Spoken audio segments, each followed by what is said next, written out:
Croeso I Credu trwy Weld. Welcome to Seeing is Believing. This session is Cake, Cyfleoedd, Economi, Gylchredol, Cake, Circular Economic Opportunities. I'm delighted to now introduce Dr. Gary Walpole, who'll be leading the workshop today. Gary is co-director of the Regional Innovation and Regeneration Centre at Cardiff Met and director of Circular Economy Innovation Communities, or CAKE. The award-winning CAKE project creates regional collaborative innovation networks in the form of communities of practice to support organisations to develop new service solutions that implement circular economy principles. Gary has over 30 years' experience in business and education, with 20 years in knowledge transfer roles in higher education institutions. Gary's a strategic organisation development practical academic with an outstanding record of bringing to the fore new ideas, leading large bids, multi-partner, multi-million projects. He's got great in-depth knowledge and skills in designing and delivering circular economy innovation leadership programs to facilitate change and enhance productivity. So, diolch, Gary, over to you. Bore da chi gyd. Diolch am cyflwyniad, Jessie. Morning to you all, and thanks for that very in-depth introduction. We must have found a bio somewhere that introduces me. So I'm going to share my screen now. Hopefully you'll be able to see my slides. Very much intending not to make this death by PowerPoint. So what we're going to do, I'll go full screen.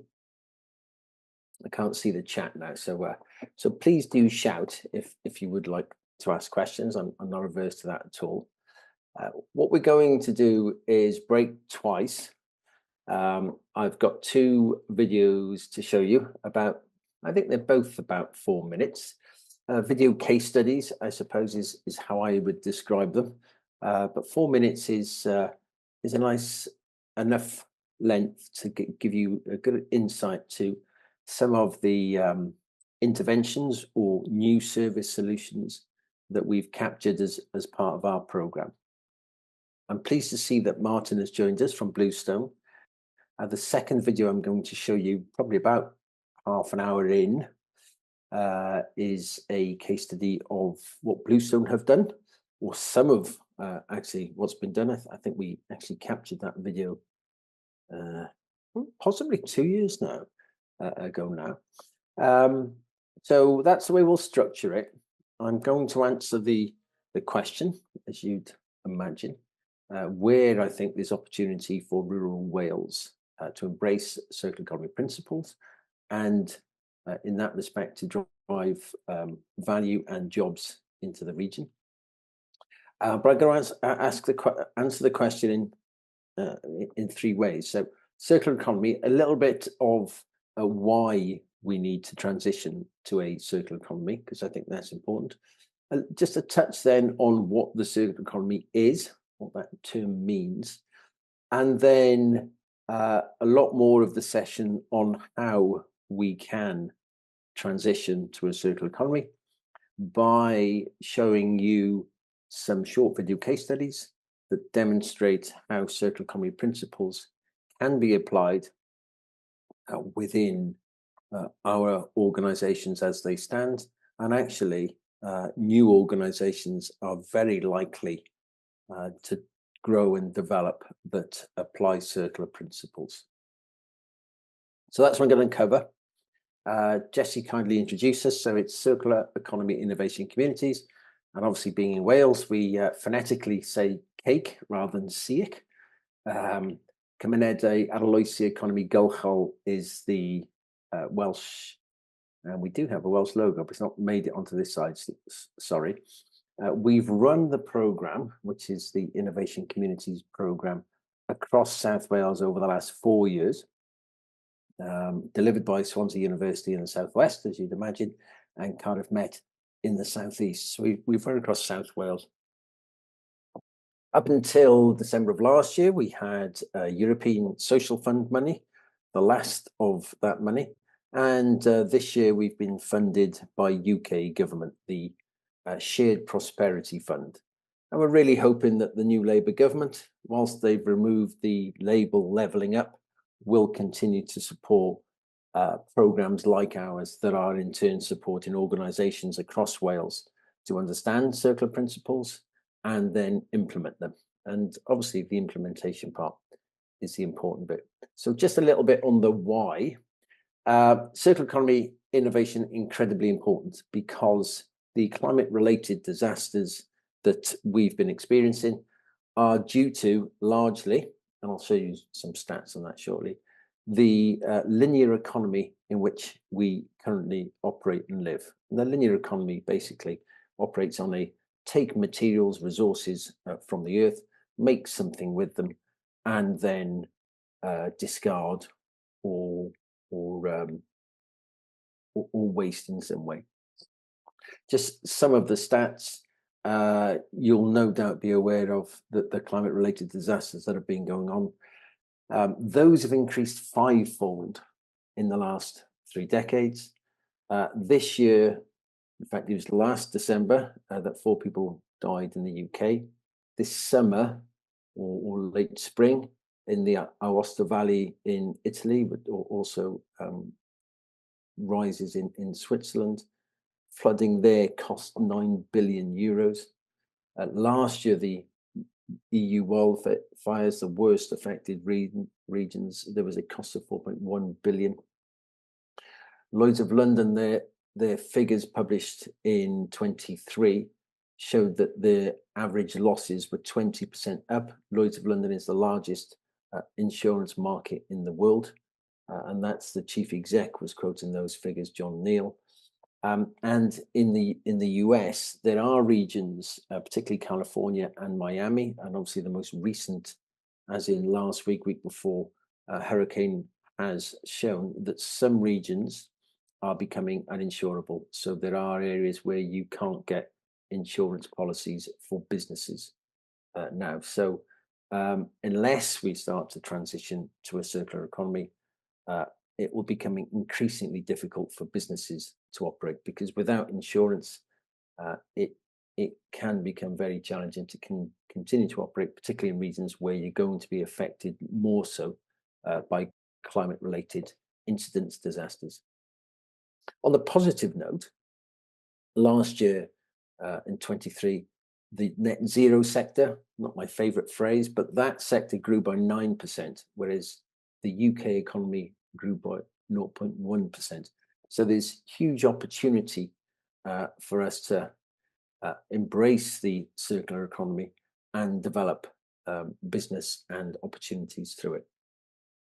In terms of legislation, we've got carbon reduction plans for all contracts above 5 million. I think that should be turned down to possibly 1 million, maybe even lower. For public service contracts in Wales, all organisations have to have a carbon reduction plan if that contract value is above 5 million. Business recycling regulations are coming in April next year, as are extended producer responsibility legislation, which will require all producers of packaging of any kind or materials that house their goods to display and detail how that material can be reused, recycled, and its impact on the environment. So the more negatively impactful materials will attract a greater levy. I'm not using the word tax, which I think we should have a carbon tax personally, but that will force rethinks, I hope, and far more biodegradable packaging. So that's a bit about the why we need to transition to a circular economy. Report last year out from the UN argued that these figures that you see on the left from Ellen MacArthur should be the other way around. So Ellen MacArthur back in 21 stated that if we transition to work to circular economy principles, then it reduces our environmental impact, our greenhouse gases, by about 45%, and move into renewable energy solves about the other half of the problem. Whereas the UN report suggested those figures were the other way around. As our population, worldwide population increases, then we are consuming more goods. So that's the reason we see this upward trend in greenhouse gas emissions coming from production, so producing products of all kinds. So hopefully that kind of outlines the why it's important to transition to a circular economy. And you can see basically since the Industrial Revolution and as manufacturing goods of various kinds in this linear economy way, our carbon footprint and the greenhouse gas emissions that are created through production have increased and are unfortunately will increase again this year. And I thought it was important just to briefly explain the concept circular economy.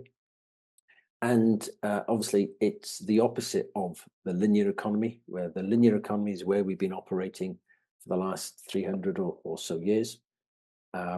And in essence, the linear economy takes materials and uses natural resources, makes something, all kinds of products and obviously some services that use products, and then usually disposes or wastes them. We've moved away from landfill in Wales, although a considerable amount still goes to incineration or energy from waste recovery, some would describe it as, and that's less impactful than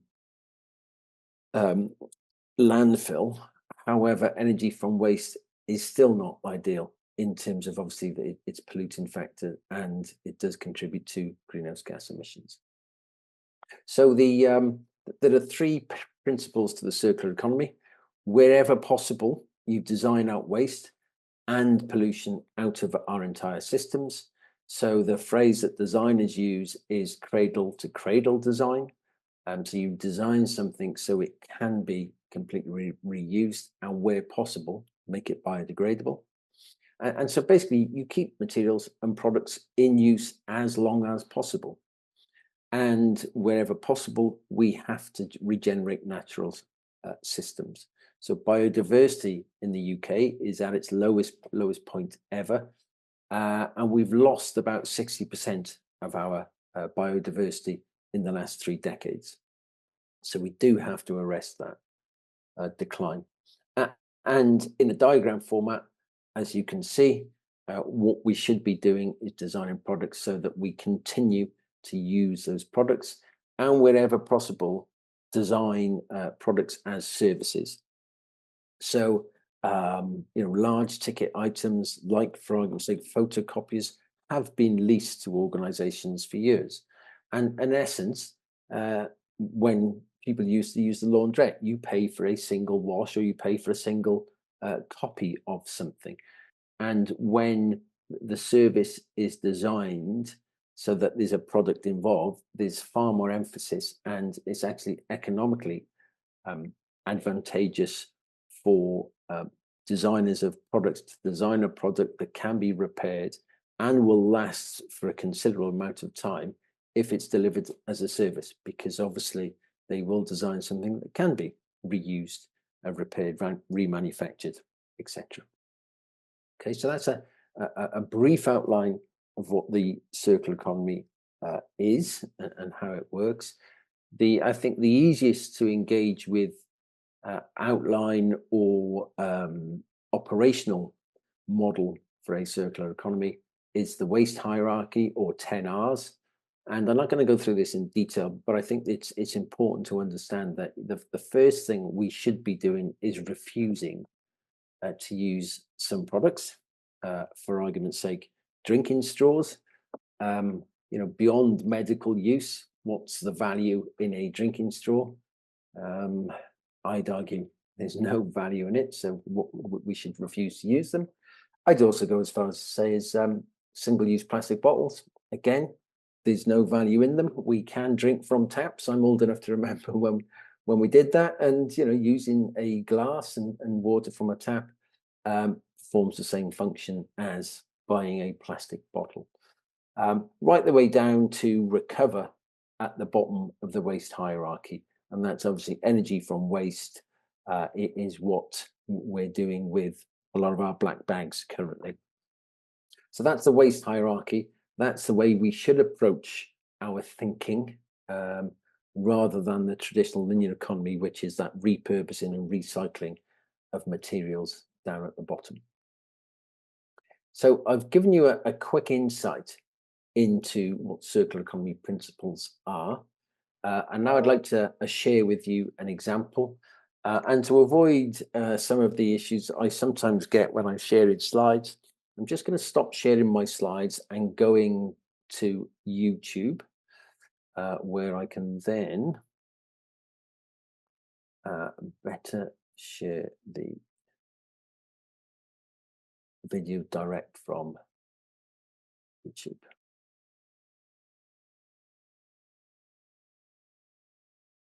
Okay, hopefully now you're all seeing a slightly different screen. I'm going to hit play and we should also get the audio. Is that coming through, Jessie? Our team met Craig Edwards back in... Working well, Gary. And we were interested in promoting the sustainability side of the agenda across Cymru Morgannwg. From the cake work that we did together as a team, we decided to recycle cardboard because it was readily available. There's plenty of cardboard in the NHS that can be reused or repurposed. I think every health board has a lot of cardboard, every public service has a lot of cardboard.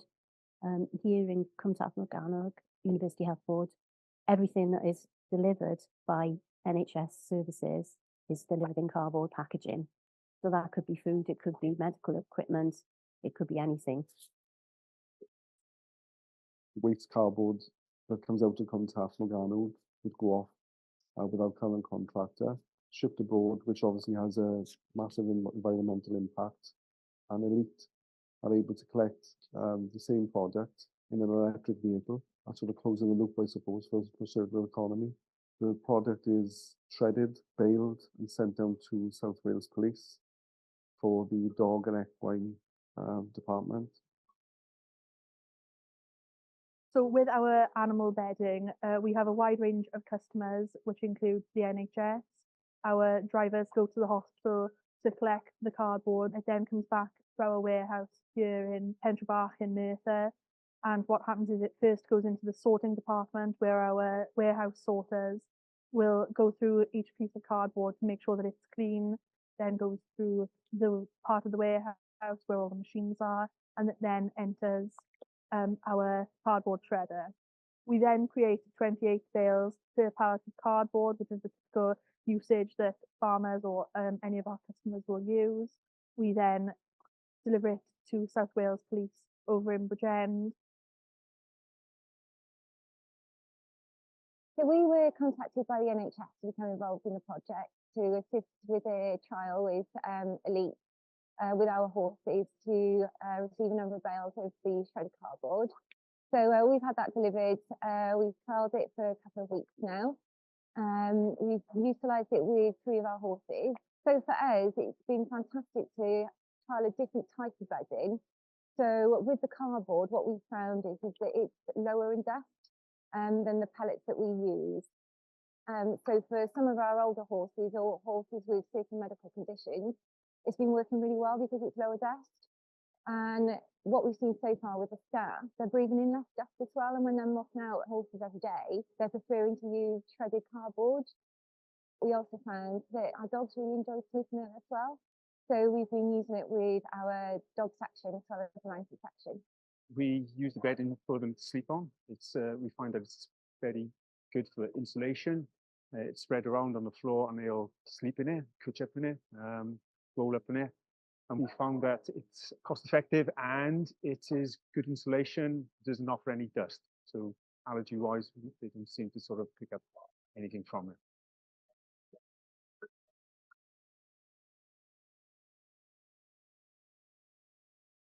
Within the main charity of Elite Sports Employment Agency, we are also hoping that we'll be able to create work experience and work placement opportunities with South Wales Police Station. So they'll be working in partnership with the main charity to employ and give work experience to individuals that have additional needs, perhaps autism, learning difficulty, learning disability, and then building up a positive relationship there as well. The hope is that if we can maintain a positive working relationship with South Wales Police, that possibly even in the future we may be able to work with other police stations if all goes well.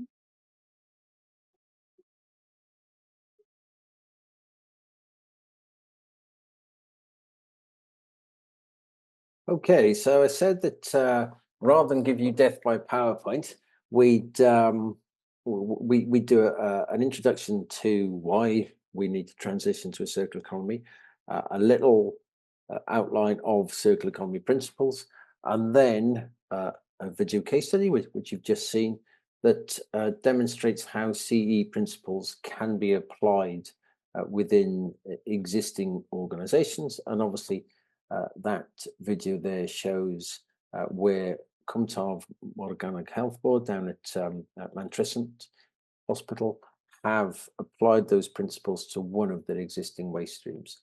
So more than happy now to take some questions, thoughts. I do have some data on that particular service solution that was created, but yeah, happy to have some questions and a bit of a discussion now if people would like to do that.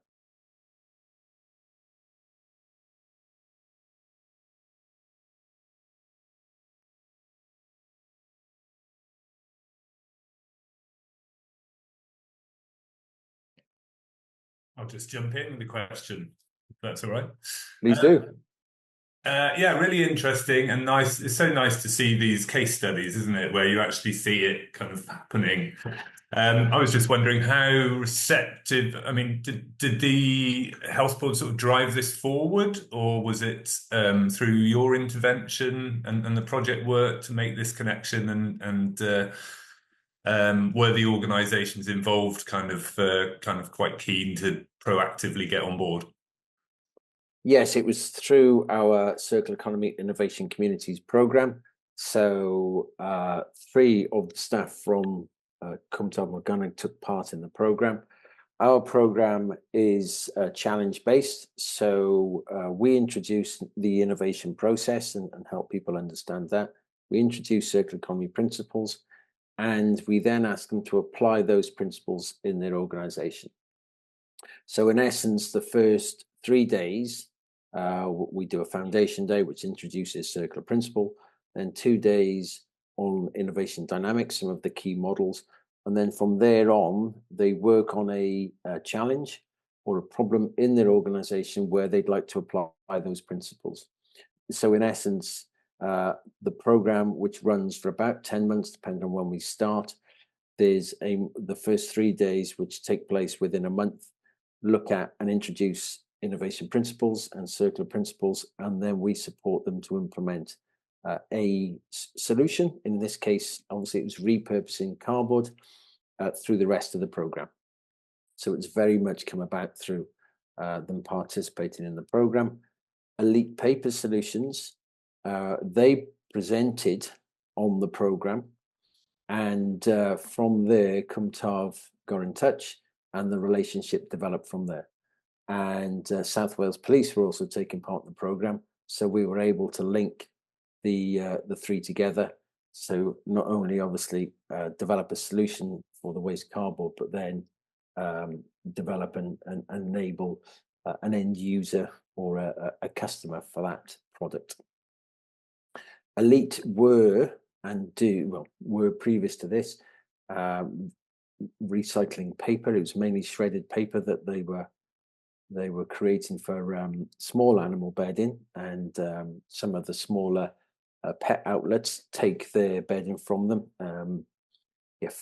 For gerbils and much smaller animals, and then the cardboard product was developed with conversations with Cymru, and then obviously supplied in for much larger animals in equine and dog.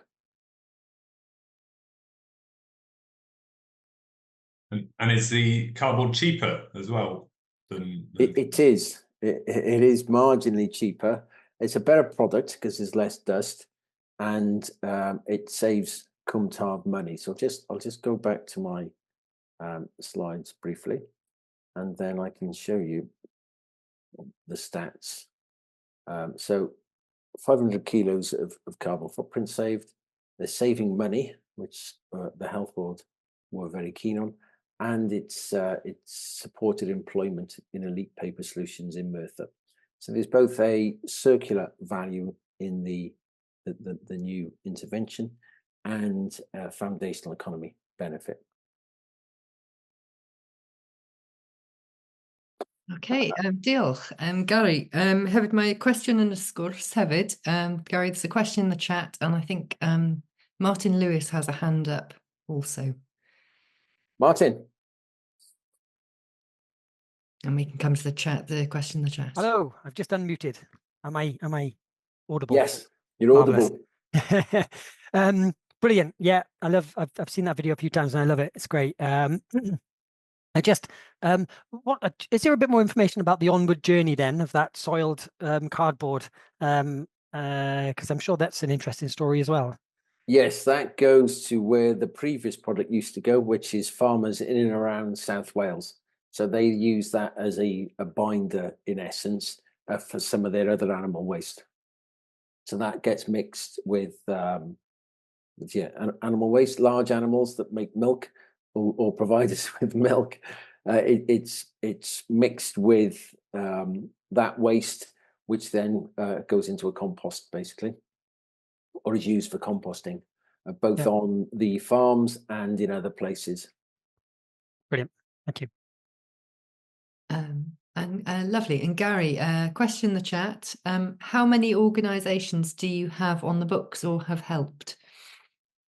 Okay, so I can see there's a few questions that are going to come up from my slides, so I'll do that now. I do have a slide here. I'm going to jump around a bit, but there's not an issue. Oh, let's go back one. So we've recently started another 2 cohorts, one in the southeast in Cardiff and one in Swansea. So we divide things up by Swansea Bay and Cardiff Capital. And now with the new cohorts that have recently started, we've had 291 people go through from 158 organisations across South Wales. And our first round of funding was for public and third sector organisations. And more recently this year, we've been able to support businesses. And so the current funding allows businesses and third sector organisations to take part. Hence that breakdown that you can see on the end there, while there's slightly more third sector organisations, because we've been able to use, well, they've enjoyed the funding for the last 4 years, whereas businesses have only been able to take part this year.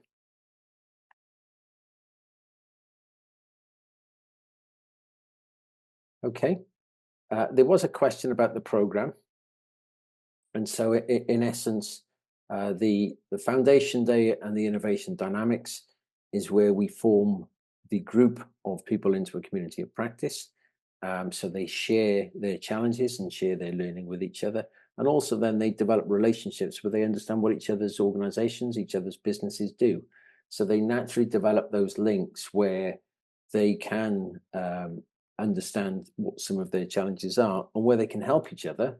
Obviously they do that. And that's what we were able to demonstrate with that video case study with Cymru working with South Wales Police through Elite Paper Solutions in Merthyr. So we use the design thinking process, and that basically is empathy, define, ideation, prototype, and then test. And they're the 5 days of workshops beyond the initial sort of 2.5, 3. And we do, where possible, take people out on site visits so they can actually see circular principles being applied in action. And Martin's on the call. We run one of our workshops last year down at Bluestone, so people could go and see actually what has been applied. Right? I won't do a spoiler yet. Our next video is going to touch on some of what Martin's been able to do at Bluestone. Any other questions, or shall I run through a few of the slides and then show another video? Oh, just a quick one from me, Gary. Diolch. I just wondered if you working with farms at all, or land-based producers, or farming unions, or Farming Connect, or any of that side of the system.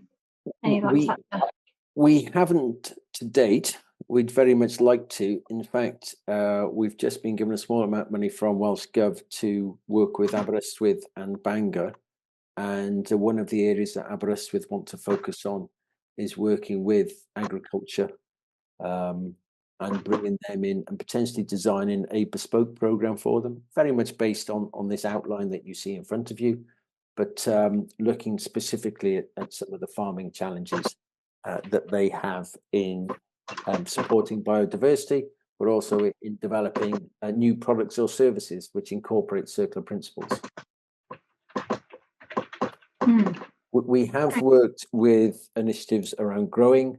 So the Cardiff Grow, I think it's called, or Cardiff Grow. In fact, they've recently won an award for where they've been growing across different sites in Cardiff, and the local authority collaborating with a number of food charities in the city to increasing growing capacity in areas traditionally where growing wasn't. So small garden boxes, both in the front and rear of traditional terraced houses, and they've increased growing in schools by about 30% over the last year and a half. So that's one area where I know it's not rural, but it's where we've increased growing and enhanced biodiversity. Great, very exciting. Maybe it'd be interesting to have a chat with you afterwards, perhaps. Yeah, more than happy to do that. Program. Yeah, thanks. So I think I've got a couple more slides just to give you a better understanding of the program. So you probably wonder, well, how do you create a community of practice from a group of disparate people? The first 2 days, the two-day residential of our program is all challenge based. We're very much of the view that social learning theory is probably the best way to develop adults and adult learning. So people go through a series of challenges, which they do in groups. That teaches some of the fundamentals of innovation. And then through working together in groups across the 2 days, they develop those relationships where they are comfortable sharing their challenges with each other, and they get to understand each other's organizations, what they do, and their role in those organizations. So that's what the sort of program looks like. I've covered that one. And one of the emphasis that we put and we help people understand in terms of circular principle is this idea that everything is a byproduct. If we're going to work within a circular mindset, then we shouldn't be thinking of waste. Obviously, we need to refuse to use certain materials, I'd argue, but where possible, everything is a byproduct or can be used as a byproduct. And we use this fairly easy to understand example from Icelandic cod. So as you can see, then in 2012, only around 40% of the fish was used. And by 23, 95% was used. And the most innovative for me way of thinking about it is cod was used, or cod skins were used as skin grafts, natural material. So it engaged with the skin much better than traditional skin graft materials. And it then biodegraded within the body. So there were no issues in with dressings and so on. But then the way that all of the other elements of the fish were used can be detailed on the right. So what we do is, wherever possible, explain circular principles so that people can apply them directly, not only to their organizational perspectives, but also to their personal lives. So that's one example. I've got another video to show you now, so I'm going to stop sharing and go to YouTube, because that's usually the better way to show it. Quick question, Gary, just as you're going in. Yep. In terms of building the capacity of those organisations to carry on thinking and working in these ways, I assume there was some sort of evaluation of that. There was. We had an external evaluation conducted at the end of last year by Miller Consultancy. We have published that. I've got a quote from it, and we got the stats data from it. So yeah, in essence, Miller were very complimentary about the way that we developed individuals and organizational capacity, But one of the other pleasing thing was they identified, which I know of old programs, is that it developed the confidence of the individuals that took part in the program, and they didn't ask the question of all of those that they interviewed, but that they think around 20% of those that they interviewed have gone on to either more senior roles or have changed organisation into a more senior role, or role that they felt more passionate about, let's say.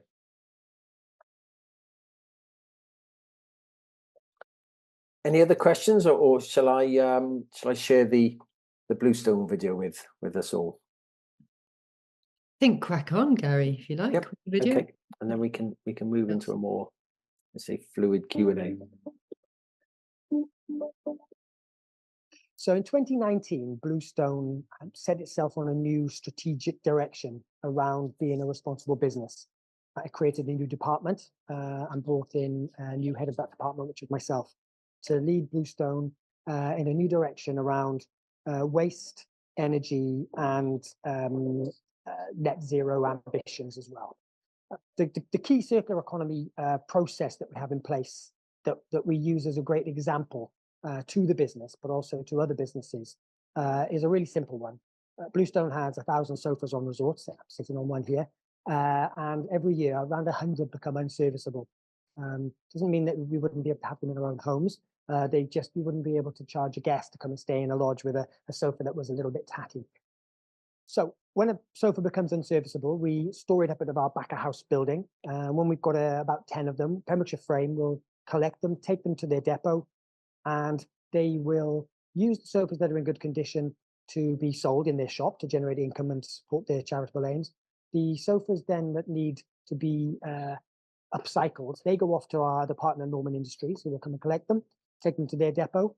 And Norman Industries then have a team of professionals working with a team of community members with various challenges who've been trained to look after the woodwork part of it and the reupholstery.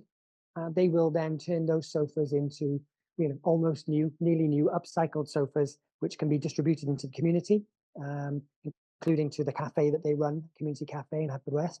And also they can be distributed to other charities. And some of them will go back to Frame to be sold. And the profits then from the sale of those can be split between those two organizations. So anything that can't be recycled is sent for energy for waste rather than landfill. So we feel we've gone as tight as we can on the circle there, and whilst also importantly supporting the foundational economy, not just with meaningful work to do, but also with income and training opportunities as well. There's a really simple circular economy program that we brought in. It was one of the first things that we did when I arrived, and it was to bring in reusable thermal, some hot or cold flasks for all of our staff. We've got around 800 staff now. These are not cheap. They cost us £7 or £8 each. They're really high quality. And the idea was that it would remove the need for our staff to use single-use coffee cups during their day here at Bluestone. And it's been brilliant. In the first year alone, it reduced the number of single-use coffee cups and lids in our arrivals lodge by 16,000 in 1 year by presenting these. The staff think they're great. They really love them. It's all branded up. They can walk around resort drinking from these, and the guests will see it, and it's just a really good part of the brand image as well as anything else. I think all businesses should do something like this. It's a great way to reduce single-use items. Yeah, we've got a big water park here at Bluestone called Blue Lagoon. Huge pool, lazy river, loads of slides, and it costs an awful lot of money and a lot of energy to heat that. Early days of Bluestone, while they were setting up 13 years ago, it was decided to heat that with biomass, which was certainly the first time it had happened in the UK, possibly even Europe. So in 2019, it cost us around 300,000 in biomass, which would have been around 1.2 million in electricity terms. And the cost of electricity in recent times has gone up so much that that figure could be much closer to 1.5 million or higher now. So it's been a huge benefit to us in our carbon reduction. And it was very foresightful at the beginning of this 13 years ago to do that.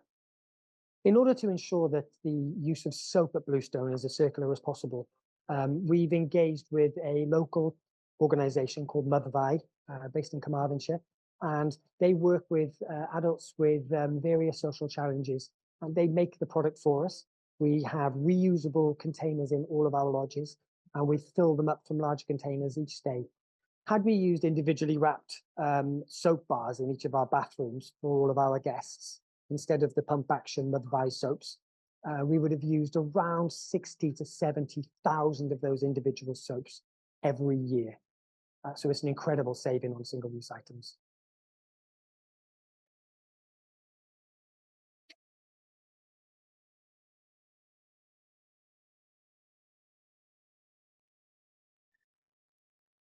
Okay, so another example, as Martin pointed out in the video, of both circular principles being applied and foundational economy principles, where the sofas, as Martin's pointed out, go to Pembrokeshire Frame, they get refurbed and then sold back into the community or donated where they're beyond, let's say, sale type quality. But there's plenty of other examples as well, which I'm sure Martin can tell us about, including banning single-use plastic on site. So I'm conscious that I did really want to make this a conversational and an engaging piece. So well, I'm happy to go back into the slides if anybody got particular questions, and if there is something a question I think would be helped by showing some of the slides, I can do that. But Martin has joined us, so yeah, any questions about anything that I've said or anything that Bluestone are doing, Martin would be happy to answer as well. Whilst we're waiting for a question, I can chip in a little tiny bit of context. So there was a little edit there, where it referred to sending things to be to energy recovery, and that edited out the bit before it. So that was the sofas that we couldn't upcycle or sell that needed to be dealt with through the municipal system would go to landfill. There isn't a recycling system for them, so they go back to Frame. We have a paid for contract with Frame, and they have 2 individuals then with learning difficulties who are in supported work, and their job then is to dismantle those sofas into wood, metal and fabric. The wood and the metal go into the proper recycling channels, and then that little bit of fabric that's left at the end that can't be recycled, that's the little bit there that goes off to be recovered through energy recovery. So there's a bit more context to that. That edit there kind of made it sound like we send a load of stuff to energy recovery, but it's actually we give away what we can, we upcycle what we can't, we recycle the last bits properly through the proper channels, and then the very last little piece of the pie is the bit that gets energy recovered. So there's just a bit more context to that. Thanks, Martin. Sue's got a hand up, Gary. Yeah, could I ask Martin a question just about the future? What's in the pipeline? What are you working on currently? You know, that will create this change and extend your work. Yeah, good. Yeah, great. So in terms of if we're talking about circularity, so we're in the process of working with a software company at the moment. We're working in a partnership with them, trying to design ways to help us to. We're big. We've got 900 staff, 200,000 guests, 14 departments, plus 500 acres. So there's lots of room for stuff and for things to slip through our nets of what we're trying to achieve. So we're trying to create a piece of software which will allow us to account for all of the items that we use across resort. That's everything, whatever it might be. And then that will allow us to create some business data that we can utilize to find out, and we can categorize things into items that are unnecessary. So most single-use items are probably unnecessary. Some of them aren't. Okay, so if they aren't unnecessary, what are the things that aren't unnecessary, and how can we mitigate their end of life?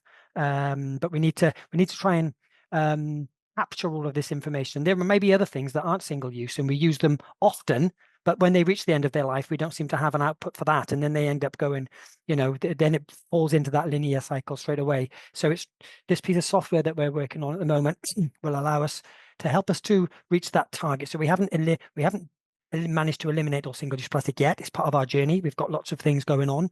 We were the first resort, I think, in the UK to stop sending water in plastic bottles, instead providing refill stations, etc. And we're working our way through. And this software is going to help us to identify what are the big hitters that we can get rid of with immediate effect because we've just identified they're useless. Some departments probably don't know some of the unnecessary things they've been buying for years because people just keep buying them and they're just unnecessary. So it'll help us identify, and we can start to make proper strategic plans around building in either eliminating, and that's the key, eliminating it in the first place so there is no waste even for it to be circular. But at the bottom end then, where we're talking about the circular part, is identifying the things that we didn't really think of as waste perhaps because we use them often and many times, but trying to find a circular solution for those as well. So it's trying to make it look at waste or end of life of anything in a holistic way that we can then categorize it to try and embed circularity in the business. It's a journey. We're not perfect. There's a long way to go, but we're making good, strong strides in that space.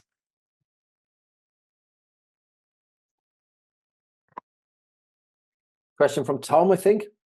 Yeah. So yeah, another really great to see examples of making it all tangible about how this does work. But I suppose a question for Martin, specifically about Bluestone, but Gary about the programme in general, really, in terms of, because obviously spreading this to other businesses, while some will see the kind of intrinsic value of a more circular economy, they'll also be interested in numbers and so on. So I suppose about the amount of money the business or businesses in the programme have had to kind of invest in upskilling on circular economy principles and so on, and then how much money is saved as a result of changing the way you're doing it, but also about social value, and I suppose there is other corporate value that comes from it around marketing and branding and stuff like that for businesses as well. Yeah, so in terms, just covering off the data side from Cake, so we published 28 case studies from the 14 cohorts that took part in the first phase, which ended last year. That program tended to run over 9 or 10 months simply because of we knew there'd be challenges of implementation. It was fully funded, so there was no cost to the participant and the organization. And we've had everything from close to 100,000 being saved, and then carbon footprint of around 700 kilos, I think that was. And that was applying, again, something relatively basic. Cardiff Council took part in the programme. Julie Holmes, one of the strategic projects, they're building new skills in Cardiff as they are across South Wales, and simply reusing a lot of the tables, desks, chairs, and other items where possible in the new school. That saved them money and obviously carbon footprint, whereas the previous, let's say, mindset would be, okay, we're building a new school, let's have entirely new equipment for that. So that's one example I can quote off the top of my head, because I talked to Julie a couple of weeks ago. But we got 28 case studies in there. And from the programme this year, we've got probably now, I think, 10 short video case studies like this one. The most recent one, Star Linen, who basically wash bedding for hotels in and around Cardiff and parts of Bristol. They are now looking at, in fact, they're supplying some of the pillow inserts, whatever they call that stuff that goes into pillows, into a manufacturer that produces the privacy boxes in large offices to make phone calls. So they're using that now as the sound insulation. So they're saving money from sending that to landfill. They haven't got direct data out because they're still prototyping that. And that's part of the challenge, really, with an innovation program that lasts between 6 and 10 months. Is, we help them develop the innovation plan, basically the service blueprint, and then after the program, they implement that prototype, implement, test, learn, etc. So we've got great qualitative data on what people have started doing. But it does take a year or two then to fully realise the quants data in terms of money saved and carbon footprint saved. But we've got quite a lot already, so I'll include a link in the presentation that I share with Jesse in PDF to the case studies and to the other video case studies that you can see from what people are doing. But can I chip in there really quickly, Gary, with absolutely. some Please stats? do. Please Hi, Tom. do. Good to see you, Tom. Oh, You've got a new hat on. Good, nice hat. wow. We've known each other a long time. We've got the same haircut. So to throw some data at, some more stats at it, the business case. So we like to see ourselves as a really good business case for net zero, circularity, biodiversity, net gain, all those other things that we're driving for here. People say, oh, we can't afford to do that. Oh, sustainability is expensive. It's no good for business. That's rubbish. Not well for us. In any case, it's rubbish. So we've spoken to our guests. We did a survey about 18 months ago, 3,500 respondents, 97% said sustainability is important, 94% said that everybody should play their part in tackling climate change, and 89% said they would pay more for sustainable products and brands. Okay, so that gave us lots of confidence. We've invested lots of money in lots of different things, including 3.5 million recently in a new solar park here for renewable on-site energy. But alongside that, we're looking at the industry as well, and I'll just quote a recent piece of data from Mintel, a data company, who say that 6 in 10 people now are prioritizing sustainability when they're making decisions about holidays. 6 in 10 people. It's a deciding factor in where they're going to go and take their breaks, particularly people who are choosing to not fly and to staycation. So of course people have to drive to Bluestone, but they're perhaps doing so having chosen not to fly. So if we're going to boost the no-fly economy, then we need to give people places to go on holidays where they don't need to fly. And 6 in 10 people are choosing sustainability. So we see it as a business case. And the key thing about when I talk about the business case for all of these things, and about the pace of this is all about pace, is that in 20 years, we'll all be sustainable, we'll all be net zero, technically, everyone will be kind of catching up. The competitive advantage for business is move now, move early. We intend to, and we already are, growing our business now, whilst people are looking for these brands that are more proactive, at the front edge of the curve, doing this because they think it's the right thing to do, rather than the laggards who are going to come behind, and then their market will have shifted to us already. And when we all get to net zero, we will be X% bigger than we would have been had we not moved early. So the business case is move early, move hard, and take advantage of, from a business point of view now, purely commercially, take advantage of that business opportunity, which will benefit the planet, basically, which is the driving force behind why we're doing it here. So it's a win-win, but we need to get that message out there so the businesses see it and move. Lovely, thank you ever so much, Gary. I think we're heading towards midday, so I think if you've got a couple of final words, and then I'll do some thank yous and talk about the next steps, that'd be fantastic. Thanks ever so much, Martin. I'd endorse what Martin said. It's a real opportunity for Wales beyond recycling. Hopefully explained what it was about on the front cover. We do need to move beyond recycling. Wales has laid a great platform in terms of enabling organisations to transition and offer products and services that incorporate circular principles. Consumers are moving in that space. Stat that I read yesterday, the clothing reuse, resale or used clothing market is growing 9 times faster than traditional retail. So your vintage, your Gumtrees, your eBays are selling more, or that sector is growing much quicker. And I would like to see a much greater refurb, reuse of clothes. So there's opportunities there, and there's certainly opportunities for Wales because we are slightly ahead of the UK curve. Lovely. Diolch, Gary. And just to really say thank you again for a hugely inspiring workshop, useful statistics with practical, tangible actions that are really making a difference. It's phenomenal. I think there's lots of comments in the chat that are echoing that. Thank you to Martin for making the time too. And the example of Bluestone as a business model is clearly a leader in this sphere.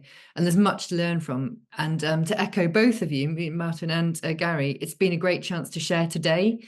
But I think there's opportunity to continue this conversation and to share more about how we can collectively push this agenda. So thank you, both of you, enormously. Thank you also to the RCP, Resourceful Communities Partnership Governance Group, for their support. A thank you to WLGA for the promotional side of things. A thank you to Rhian Burgess for some of the graphics. We will be sharing a short evaluation with you after the event to help shape some of those future sessions and for our learning. Gary is putting together the full slides with the recordings, with the links, with the reports and the case studies to be shared with you. These will be available on the Together for Change website very shortly. Thank you, Gary, for doing that and ensuring that that resource is available. Just to say, we do have 2 further sessions coming up as part of these workshops. The first is on 13th November, Newid Hinsawdd a Gylchredol Cymunedol, Climate Change and Community Action. The second is on the 19th November, Gylchredol Cymunedol am lles tir a phobl. Martin's off. Community Action for the Wellbeing of Land and People. These links will be in the chat. Thank you all for coming. Thank you. This has very much been a team effort from the Together for Change team, so the thank yous are from us all, and just a real pleasure to be with everyone here. Thank you, and we hope you have a good day. Diolch. Croeso. Stop recording. Right, stop recording. Managed to get there. I'm just hanging around to say hi. Okay, lovely. Well, I'll have a couple of quick words with Gary. But yeah, great. Thank you. Thanks, Tom. Thanks for asking the questions. Not everyone always does, and often the questions that get asked are echoing what people were thinking. Yes, well, I thought I'd just chuck a few in there. Sorry, I do tend to think lots of questions. I've got an inquiring mind. No, I would much rather that than talking at slides, because it's not great fun for me, and I'd much rather people get from it what they would like to get rather than what I think they want to hear. Cool. Well, I'll let you carry on having a chat, Jessie. No, not at all. Not at all. Just say, Gary, Tom is my new colleague in Together for Change. So it's great that you're meeting, and Tom is very much part of the work. Hi. So Excellent. No doubt we shall meet again. And I'm very serious about continuing the conversation and pushing this agenda.